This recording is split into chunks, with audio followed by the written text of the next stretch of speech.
Yep. Yep. Okay, and I interviewed Jason once, and so you're the third person from this company. Did you gravitate towards harmonics? And because that's one of the that's what Mr. Stapleton is very well known for, are his harmonic patterns. So Yeah. I was was that, taught did by. that turn you around? Yes, definitely. I didn't even appreciate structure. I didn't appreciate harmonics, and really, I didn't even know what backtesting was until I met Jason. Well, not met him, but I started working with Jason and the Kill Stokes. That's when I started to, start to get serious and understand the importance of structure in the markets, harmonic moves. These levels are respected, psychological, even handle numbers. And really, it allowed me to see the markets in a different way. And once Jason Stapleton, you obviously know of him. He's no fool. He's no one's fool. He's very honest, very ethical, and the same goes for Akira. When I could demonstrate to them that I was consistently profitable, and there was a gap for a London session live room, well then I stepped up, demonstrated my abilities, and then we partnered up, and now we run the UK live trading room, where it's very similar to Akil's, where you get, and yours as well. You run a live room and you get to come in and just watch me trade for 3 hours every day. Well, it's a little different. When I moderated a trading room where people were paying subscription fees, it was more all about me, and people would stand up and sit down when I did. And what we do here is much more collaborative. I don't claim to be the greatest trader or a trader who walks on water. Consider myself good, but I've actually become better because we've attracted some very good traders who share their ideas every day. I think it's more of a mastermind than the standard setup where whoever's moderating is the trader, and people will come there to follow that trader. In fact, the lazy people never even want to learn the whys or the hows. No. They just want the euro up or down, pound up or down. Yeah, buy, sell, where buy, should I buy? sell. Where should I sell? Yeah. So they say a picture speaks 1,000 words. So here in Hangout, you can share your desktop so we could see some of the things technically that you're looking at. You go to the upper left-hand corner. There's a white arrow and a green box. Yep. And you click that because there's been some pretty good action. We shook out a lot of bears in the euro last week, taking out stops over 109.60, 110.80. Yep. A lot of people are saying maybe there's a shift in dollar trend going on. I'd be curious to see what some of your views are on a few different instruments and how you're coming to that conclusion. And we could start. We cover everything in here, so wherever you want to start to give us a view, waiting for something to come up. So after you click that, then you click the desktop you want to show, and then click Start. Yeah, sure. Okay. So can you see my screen now? No, I just have a blank screen. So you click the screen share, and then there'll be different boxes that come up with different screens, and you click on that box and then start, and something should come up. Okay. Screen share.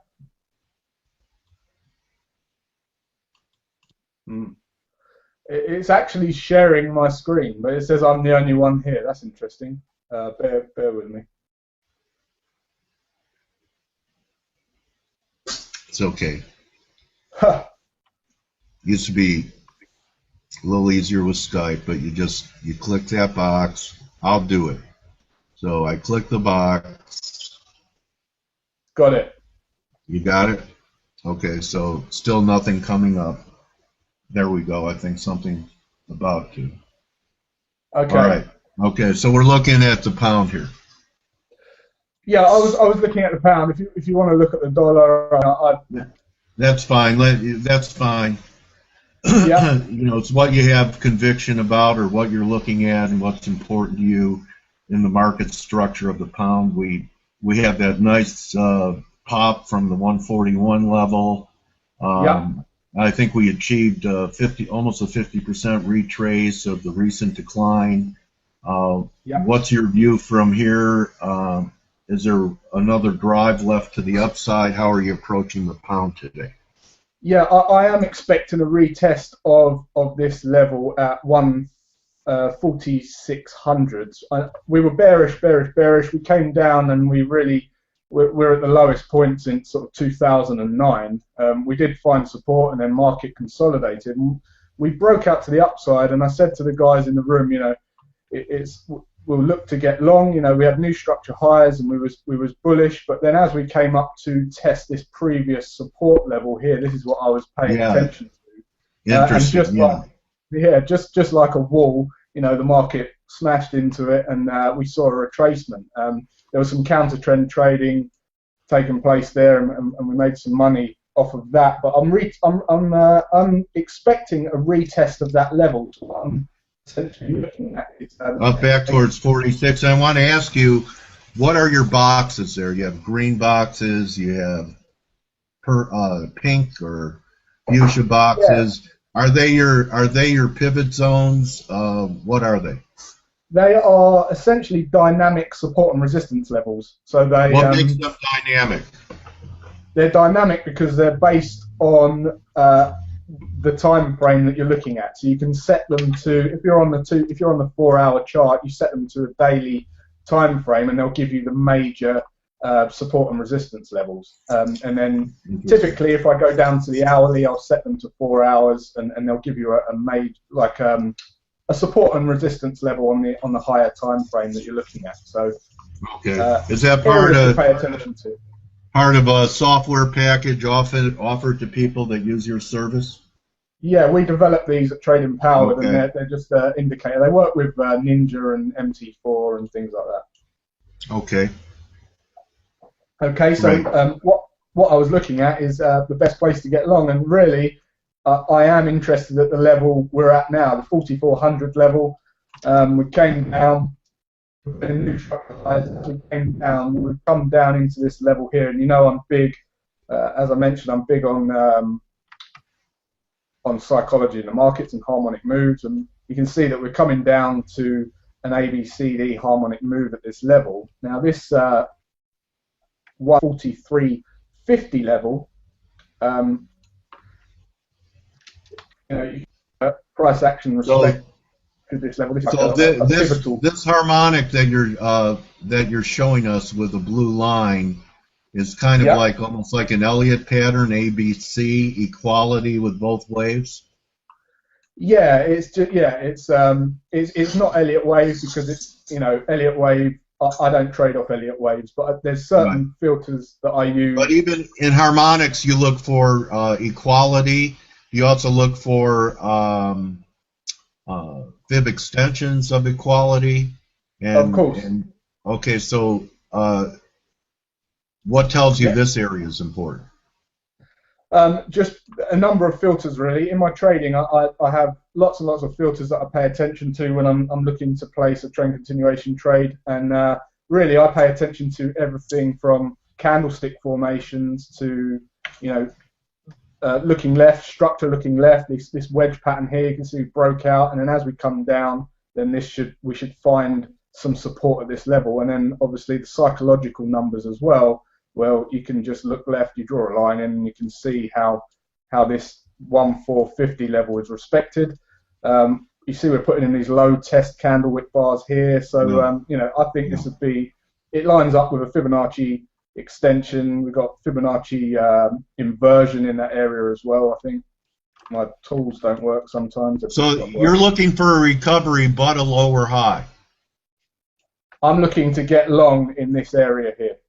Right, and looking and target wise, you're looking for a lower high than we posted last week. Target wise, I would be looking for a retest of this structure for target ones, and then I'd trail stops to target twos up to the recent high. I don't shoot for extended targets.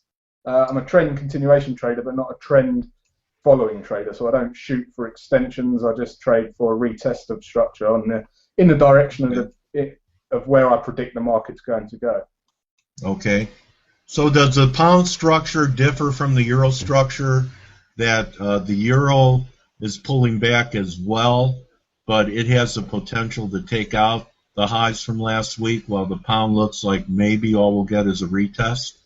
Yeah, I think I think they do move very similar, but the euro is obviously I think we could see a breakout because of this. We saw this last week. We saw this very similar wedge pattern breakout, but we haven't come down to sort of violate this. We haven't come down to test this structure looking left. I think this could break out to the upside. I think we can expect a higher high on the euro dollar. Okay, you have any fib extensions that would give us an idea of, I'm figuring 13.5 or so. I have a back test of a trend line break right around 113.5. I'm curious as to what your extension moves might take us to. My extension moves, yeah, they'd be based off of structure as well. So I mean, really, looking left, I mean, there's nothing looking left until we get up to sort of this level here. So yeah, 13. So and that's what kind of harmonic? Is that a butterfly? This would be a bat pattern. This big That's purple. a bat? That's a bat pattern there. That purple indicator. There's a movie coming out. There's a movie coming out where Superman, I think, takes out Batman. Will that eliminate? Will that eliminate a bat pattern from harmonic work? Well, I'm trying to develop the Ant-Man pattern at the moment. I do trade some advanced patterns, not all of them. I don't trade butterflies. I don't trade Gartley patterns with an inverse risk reward. I only trade patterns with at least a 1-to-1 risk reward, apart from the cipher patterns. So. And okay, so what are those patterns that have at least 1-to-1? Cipher is one? Cipher doesn't actually. Cipher is the only pattern with an inverse risk reward. Typically, you get an inverse risk reward on a cipher pattern. The only reason I trade cipher patterns regardless is because my back testing shows that it's the most profitable pattern that I trade. So I don't mind it being an inverse risk reward because I know that it's going to be profitable over time. Interesting. But other than that, they're all a minimum sort of 1-to-1 risk reward. Okay, so ciphers, you look forward to seeing those set up. Yeah. I mean, I don't get excited by trading. I don't particularly find it fun or exciting. I just know that if I see a cipher, I have to get involved. Well, it sounds like you've come a long way. I talk about this, not magnifying the importance of the outcome on every trade being life or death, or you'll make yourself sick. And every trade is just another trade. Exactly. As long as you're taking the trades that meet your rules, then it's one good trade. So that's what I try and do. We never know where the market's going to go, but it's good to be ahead of the market and do your analysis. I do my analysis 3 times a day now because I run the live room. So I do it once at night, once in the morning, and once during the live room. That's really propelled my discretion in the markets because I'm looking at the charts so much now. That's allowed me to become a better trader as well. But if market does push up here, we've got a cipher pattern waiting up here as well. So what instrument is that? That's a pound. So, sorry, Dale? That's the pound you're on right now. That's the cable, yeah, pound dollar. Yeah. Okay. So let me ask you this. I used to be this way. I would do cartwheels after winners and fetal position after losers. Were you like that at the beginning? Yeah, I mean, I was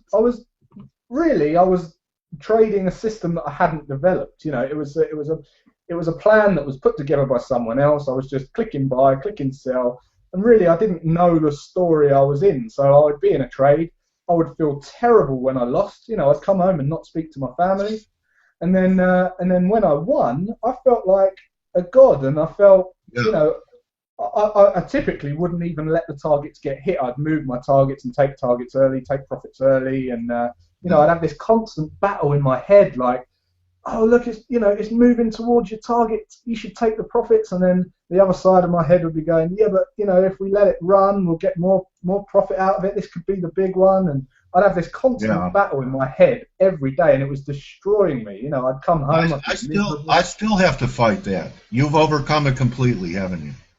I wouldn't say I've overcome it completely, but I do work a lot on psychology now. Yeah. Now I can So look back and see how simple trading is. Not easy, but it's quite simple. Really, it's not the system or the strategy as such. It's the actual trader having the discipline to consistently trade the same thing every day. And you know, once you can see how simple the actual trading is, you can put more concentration on the psychology. And I really do a lot of work on the psychology side. could I see that Euro chart again for your upside target? This is for publishing, so I get some of the numbers right. Sure. Possible upside in Euro off your extensions. Yeah.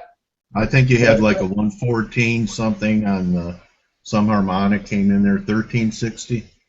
Yeah, 13. this level here, I mean, we've got a 1618 up here, and if we go out to the higher time frame, you're going to see that it lines up with this. Let me just bring that down.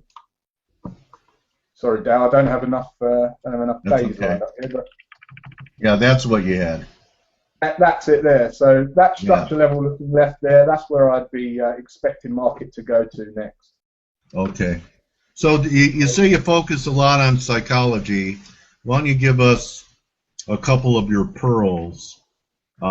Because, you know, I agree with you. They say real estate is location, location, location, and I agree. Trading is psychology, psychology, psychology. So how about some words of wisdom as to have the correct psychology while you have real money at risk? Yeah, I would say, you know, I would say before you start, we have a lot of people come and say, you know, when should I start trading live money, or that they're driven by that from day one. And really, I tell a lot of the people that I work with that you should not consider trading live capital until you can imagine yourself going to an investor, and the investor says, okay, here's £1 million, you know, show me what you've got. And you can confidently bring up some paper and say, yep, this is my results. I know your probable expectancy. I know your return on investment is likely to be this. Until that point, until you can prove that to yourself and a potential investor, then, you know, don't worry about trading live money. Go through the process of back testing a strategy, you know, do the same thing, analyze the charts day in, day out the same way, and then you'll know the story that you're in. And if you know the story you're in, you're anticipating the trade as you're in it. You know what's probably going to happen next. So if it's a loss, you know, it gives you that psychological mindset to sit through that loss. Until that point, you are just going to stumble across, you know, system after system, searching for the next shiny object or the next strategy. And really, it's not the strategy that matters. It's all down to the trader trading a consistent plan with discipline. So You that's know, all I've got. That's all I've got on that, really. okay, well, you know, I agree, but I've come to believe that people do not take demo trading seriously, and I there's agree with no actual emotion you. tied No. into trading because there's no money on the line. So, you know, they call me coach here in Lara time, not Yeah. because I'm a master trader, but because I've been doing this for decades and have seen thousands of people trade. What do you Sure. think of it being a compromise, even if a guy is wealthy and can risk 100K in the market, for them to trade micro lots? I So was at just about to least say. where you're going to go there? Yeah, Yeah, I because was just that's about kind to of a say. Yeah, yeah. compromise. At least you If have a you do, little yeah. you have a little flesh in the game. Yeah, if you do need to feel the pain of losing money, or the you know, the excitement in the first instance of winning money, then yeah, trade micro lots. You know, so you're only gambling a couple of cents or a couple of pennies. You know, it's real money, but you know, set yourself a goal of sort of £10 or $10. You know, and Right. just work towards that, and that will give you, yeah, that will make you stick with it for a bit longer, because lots of people just give up because they find that it's too much work. They're not earning any money, and yeah. So I would say exactly what you just said: trade micro lots. Well, you don't lose till you quit. That's my philosophy. So, Jason, I want to thank you for joining us. I know your Twitter handle is @J_Greystone. What's the best way for people to stay in touch with you, follow your work, get involved with you? If you want to show your website now, that's fine as well. Yeah, the best way to get in touch with me is on Twitter. Twitter's great. We've got a great community on Twitter. But if you go to tradeempowered.co.uk, that's the UK website, and you'll find all of my contact details on there for YouTube, TradingView, and all the rest of it. So I can. I don't know how to stop screen sharing. And I love your wood beam ceilings. Do you trade out of the UK? Yeah, I trade here in this room. Yeah, this is we just bought this house, and it's a really old house, and it's got this great office studio, so it's perfect. Really cool. So when I had a beach house, I had all that wood up on the ceiling. So I want to congratulate you on your evolving into a great trader and passing on your knowledge as a moderator leader in a room. And I'm so glad I reached out to you. Say hello to Akil. Yeah, I will. And the boss. And I hope that you and all your associates, that pips rain down on you.